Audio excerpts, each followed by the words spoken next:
What's up, everybody? Welcome back to the channel. This here is Legitical Response. We cover political news. We keep you up to date and keep you informed with everything that the government does. And as y'all probably know, Joe Biden went ahead and greenlit Ukraine to go ahead and strike Russian targets inside Russian territory.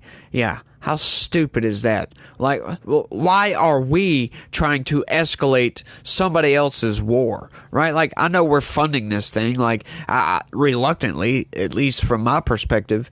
I don't think we need to be funding somebody else's war when we're actively trying to promote war, right? Like, we're not actively trying to stop it. We're actively promoting this thing, like saying, take Russia down. Like, what? Right? So, it's a straight up escalation by the United States. They're trying to say, technically it's Ukraine that's bombing Russia. No, they're using our weapons that we gave to them, just outright gave them weapons, and then said, yes, you can use those to strike Russian targets inside Russian territory. I mean, just don't strike Moscow or the Kremlin. Really? It's outright ridiculous. And then they want to call Putin a dictator because he is now sending warships to the Caribbean, which they do on a regular basis. But it's like, why are we trying to escalate this thing? On that, I totally understand why Putin's doing that. Of course, we do that all the time, so it's really not that big of a deal. The corporate press is trying to make you think Putin's an evil dictator for doing so. I just read out that story that, they're sending warships to the Caribbean to do some exercises or whatever, so the corporate press is like, oh, they're just so bad and they're just so evil. They just use that language to make you hate Russia even more, right? Like I don't like Putin at all. He's an evil dictator in my opinion, but I don't have any bad blood for the Russian people that have to live under that quote unquote dictatorship. But I don't hate Russia. I don't like Putin. I don't like their leader. He is just their leader. He is not Russia. He is not the people of Russia. But why these people are trying to push Russia's buttons, I have no idea. But folks, you can tell that we are winning this culture war. I've been reading news article after news article that we are pushing back, we are fighting. They put Steve Bannon, they're about to put Steve Bannon in jail, for God's sakes. That is what you call a win. And you might be thinking, how is that a win? Yeah, they're getting desperate. They're getting very desperate when they put Steve Bannon in jail for not showing up to a congressional committee hearing for January 6th, right? When he was under executive privilege. All right? That means he didn't have to testify, but they're putting him in jail anyway. That tells you that they're getting desperate. They're trying to jail all their political opponents, all their political rivals, right? Like, he's not a politician, of course, but he is one of Trump's sidekicks, I guess you could say. He's definitely a Trump ally. But they're trying to jail Trump. They're trying to jail Republicans in general. They're trying to make the population in general believe that we're a bunch of election deniers and that we're all evil and that we're going to try to rule the United States like a bunch of fascists. But you can always tell what the Democrats are doing by what they're saying. Joe Biden's administration is turning into a fascist dictatorship. It's exactly what they're doing. They're outright, like one of the tenets of fascism is you jail your political opponents. So, I mean, is there an argument there for that, against that? Like, any of you that are Democrats out there that are listening to this, can you explain to me how Joe Biden jailing his political rival, which I know he's not technically doing it, but it's Democrats that are doing it. It's all Democrats. Every single one of these persecutions against Donald Trump has been led by a Democrat. So don't tell me it's not. When I say Joe Biden, I mean Democrats. So, the Democrats. Do you have an argument against that? Against why you guys are not fascists? I didn't think so. Check this out. Judge Eileen Cannon rips up court schedule in Mar-a-Lago case in ways that benefit Trump. Of course. This whole case is outright BS. this case shouldn't even exist. So, yes, of course, anything that happens in this is going to benefit Trump because it shouldn't exist in the first place. You know, I used to be on the side of, yeah, let's let it go to court and find out, because I really would like to know if Trump took some documents that he shouldn't have took. But, you know, as time goes on and more evidence comes out about all the malfeasance of Jack Smith in this case, yeah, I don't think so. I could care less anymore. I know he's the president. He had the right to declassify anything that he wanted to. But, you know, once again, like I said in the beginning, that doesn't mean he can just take whatever document he wants. Sure, he can declassify it, but what I mean by that is morally, is there some documents that, you know, maybe we shouldn't let out of the archives in Washington, D.C.? Maybe we should keep that under wraps for national security reasons? Sure. But the thing is, did Trump have any of those documents? You know, for some reason, I highly doubt it. I do believe that he had some documents that implicate them in crimes that he could use for when he gets voted back into office, and they wanted to take that stuff back. Why do I say that? Yeah, look at all the evidence surrounding that case, and you'll know exactly why I say that. Yeah, they had possession of those 2 pallets of documents. They held on to those 2 pallets for 6 months before they shipped those 2 pallets of documents to Mar-a-Lago. So, if there was anything in there, if there was any reason why Trump should not have those documents, they could have easily just put a stop on that and halted that right in its place and say, no, don't ship those 2 pallets of documents to Mar-a-Lago. But, no, they went ahead and greenlit the shipment of those documents to Mar-a-Lago. And then, you know, a few months later, they take the FBI down there and go raid the place to get the documents back. How much sense does that make, y'all? But let's get into the story. Judge Aileen Cannon is again ripping up the court schedule in former President Donald Trump's classified document case, pushing some of the legal questions that have been before her for months even further down the road. Yes. And I'm glad she's doing so. You know, Jack Smith is lucky this case hasn't been dismissed outright. Considering everything, all the underhanded malfeasance Jack Smith has committed in this case, yes, he is lucky that she is still entertaining this case at all. It's crazy.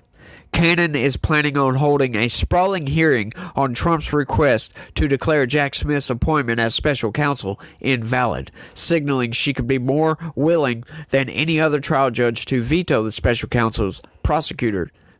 prosecutor's authority. Yeah, and I can see exactly why. Like I said, all the malfeasance. And I've gone over it. If you want to know what all the malfeasance is, go check out my video archive. It's all there. The planned hearing also adds a new, unusual twist in the federal criminal case against the former president. Cannon on Tuesday said that a variety of political partisans and constitutional scholars not otherwise involved with the case can join in the oral arguments later this month. It's an extraordinary elevation of arguments in a criminal case filed a year ago this week that likely won't see trial until next year, if at all. Yeah, if at all is a big if, because, yeah, like I said, I don't even think this case should be brought in the first place, considering everything that's going on. Wednesday, Cannon went further, adding a hearing on a gag order request from prosecutors to limit Trump's rhetoric about law enforcement and allotting more time to hear arguments on the special counsel issue. His rhetoric about law enforcement? What do you mean, like back the blue? Yeah, respect the law and order of this country, right? Like, you know, just trying to put the facade up there that Trump's talking shit about law enforcement. Like, come on, CNN, you're really twisting that one hard. Very hard. Cannon will hear arguments on those issues the week of June 21st, as well as on the effort by Trump to throw out evidence in his case that was gathered by the FBI in its 2022 search of Mar-a-Lago or provided by his former attorney, Ethan Cochran, to a grand jury. At the same time, she delayed other hearings without setting a new date. Yeah, because she probably doesn't care. She's probably about to throw all this BS out, to be honest with you. I'm surprised it hasn't got thrown out yet. I know I keep repeating myself, but I'm just trying to drive that point home, you guys. The calendar shuffling is the latest example of Cannon's approach so far to the national security case. National security case, huh? Really? National security case. Because they're charging Trump with espionage. Can you imagine that? A former president takes his presidential documents to the House, and they're charging him with espionage for that. And it's a grave national security concern, you guys. You've got to be kidding me, y'all. You have got to be kidding me, CNN. Scheduling hours in court for arguments that other courts have mostly denied and pushing off resolutions of various legal matters for months. CNN, they're whinging. You can tell when the corporate press is whinging. Yeah, they are just whinging so hard, pushing it off for months. Denied. Other courts have mostly denied.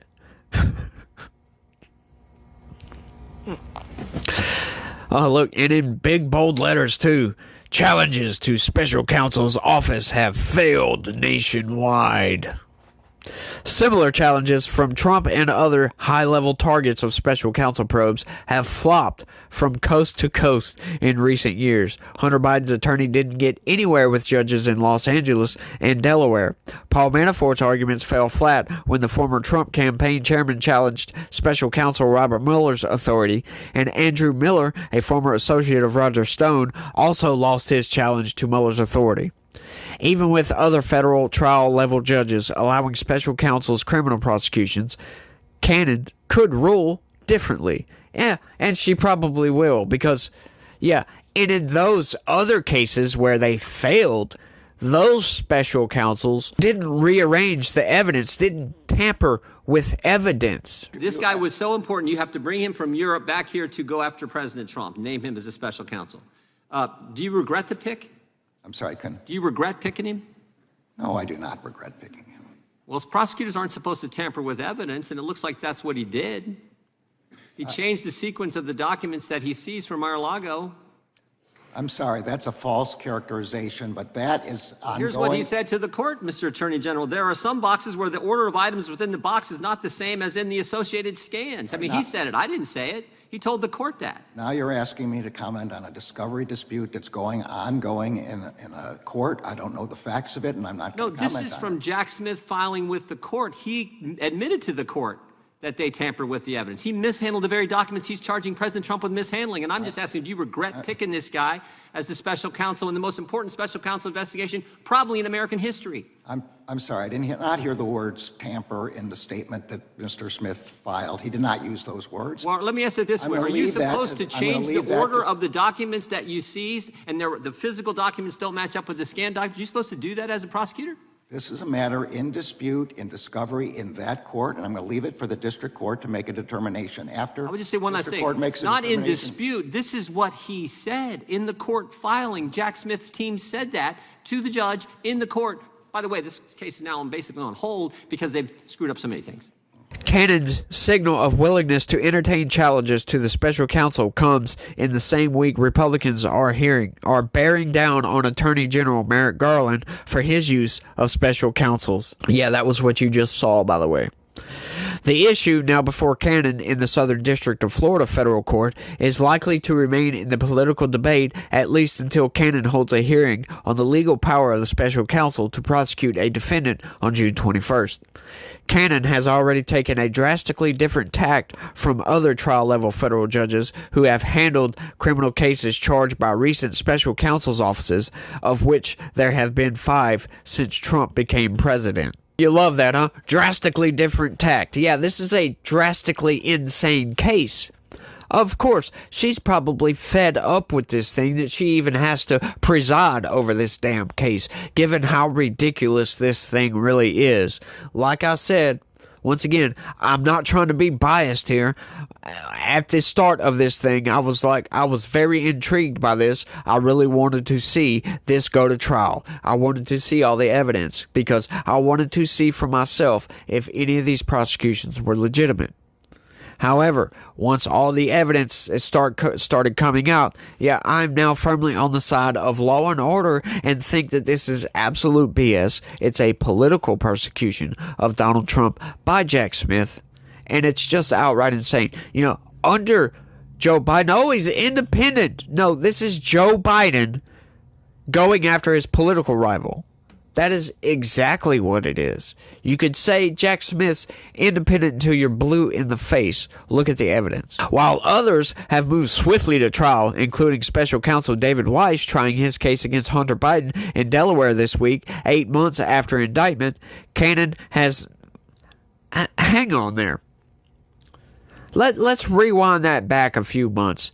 Don't you remember, CNN, that David Weiss tried to give this sweetheart deal where he pretty much gave immunity to Hunter Biden on these very cases that he's on trial for now? And the judge looked at the plea deal and was like, hell no, I'm not signing off on this because I'll get disbarred and possibly prosecuted for allowing this to go through.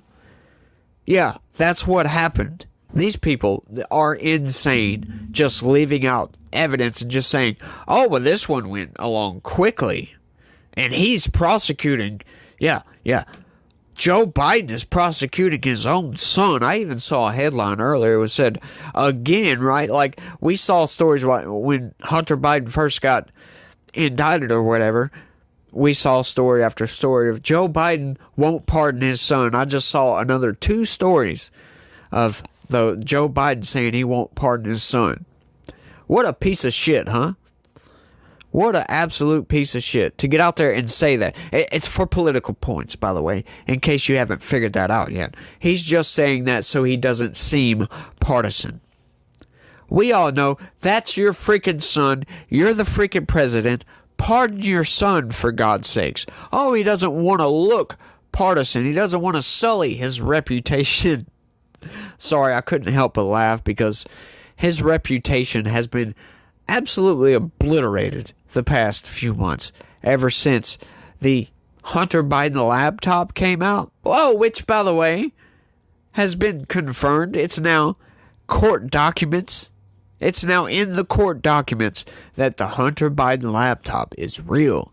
So it's no longer Russian disinformation, y'all. Cannon has moved slowly on pretrial issues from Trump and his 2 co-defendants. Many of the most substantive legal questions to be decided in the classified records case, which the Justice Department first brought against Trump last June, aren't yet ripe for decision. Yeah, and they probably never will be because it's already been decided Jack Smith is a POS, y'all. Yeah, Jack Smith should probably be indicted and thrown in jail. Just like Alvin Bragg should be indicted and thrown in jail. Hillary Clinton should be indicted and thrown in jail. Joe Biden, of course, should be indicted and thrown in jail. Fani Willis should also be indicted and thrown in jail because these are all malicious prosecutions, of course, except for Joe Biden and Hillary Clinton. But we know the crimes of Joe Biden and Hillary Clinton. Both of them stole classified documents, and neither one of them were president at the time. But, you know, we can let Joe Biden slide. You know why? On the classified documents. You know why? Which, this was stupid on his part. I'm going to just get this off my chest right quick because I don't know if I've mentioned this ever before, but this was very stupid on his part, right? Like Joe Biden orders the FBI to go raid Mar-a-Lago to get all the documents so he can charge Donald Trump with espionage, for God's sakes, right? Like, but then he forgets that he's been stealing classified documents since he was a junior senator, right? So, since the 1970s. So what does he do? Tells his lawyers, hey, look, I got all these classified documents. What I want you to do is go and gather up all these classified documents from all over the freaking place, including on the floor in a box in his garage, and go turn them in. It was all a PR stunt, right? And then, get on top of this, he gets a special counsel to investigate himself. Yeah. Special counsel to investigate himself, all to declare that he's just a well-meaning elderly man with a poor memory. That's why we're not going to charge him. Why did Joe Biden do all of that when he was the president of the United States. He had every right to take all of those classified documents he had been stealing for the past 40-something years and declassify all of that, deem them presidential records, and just keep it at his house. Why? He did it all to try to make Trump look bad. Get that, right? Like the police chief, he sends the FBI to raid Mar-a-Lago, charges Donald Trump with espionage for taking presidential records home, and then turns his own stolen classified documents in, all in a bid to make Trump look worse. How do you like that, huh? No, he didn't have to do any of that. It was all just extra. Crazy. All to justify his political persecution of Donald Trump. And I'm gonna leave it there, y'all. But y'all let me know what y'all think about all this down in the comment section. And that's all I got for this one, y'all. I want to thank everybody for watching. And y'all try to have a good day. And stay legitical. Peace.